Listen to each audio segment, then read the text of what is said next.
The data that Verax generates is the first comment I would make on that data is that it's not subjective data. So it's quantitative data that we are measuring directly from the bird. So essentially we're able to track things on the house level, on the farm level, and complex level. And this data gives us insights into health, nutrition, and even welfare of the bird. We take a lot of different approaches with the data sources. So some of that can be more of an unsupervised approach in just looking at the data itself. Other times we look at a very supervised area, so it's something specific that we want to generate data for. But we also, the visualizations is definitely something that's a key for our customers to be able to interpret that and make sense out of the data.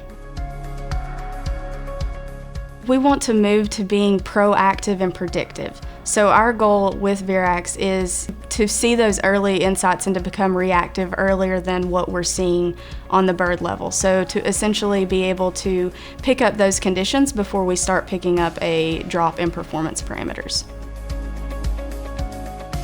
Verax really takes an unbiased approach on going into a customer location and relating the blood data and what we're seeing from blood performance and even veterinary type conditions, and applying that into areas of focus or areas that they could improve upon. So these can be related to nutrition or health conditions as well. There are really two areas within the data that we look at. So we have the data that we are taking from a customer location that we're benchmarking and comparing to our database as a whole.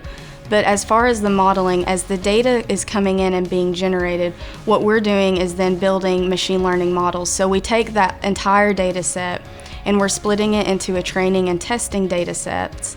And then we essentially are developing models or algorithms to be able to predict specific conditions from that data set.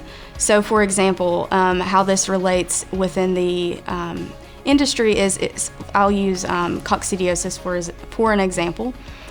We would then pick up all of the different data inputs or data features, and we would find out what features or data inputs, blood data, etc., is related to a bird that is being classified as having coccidiosis.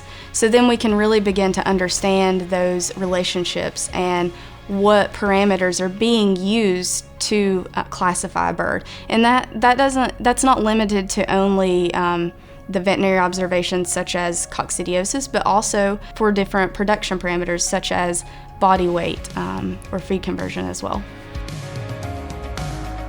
That's been the exciting piece, is putting that data in front of them. And I think the exciting thing for us is we don't always know the full story. We don't know what is actually going on within the company itself, or that they've made some sort of dietary change.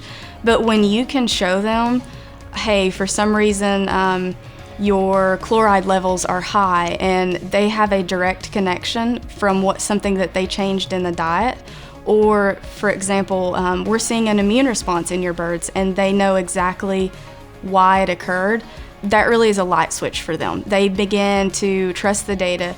They start to understand and make other connections, and then they're able to utilize that data because they're learning how to start manipulating and looking at those conditions. So that's been the exciting thing, is when they can make that direct connection, that's something that maybe we don't know and we're just pointing out. And that's really part of the data-led aspect of it as well, is we're just showing what we're reading from those blood samples, but we're integrating it with so many other features and data inputs that it starts to make sense when you start to capture that all of those other data inputs as well.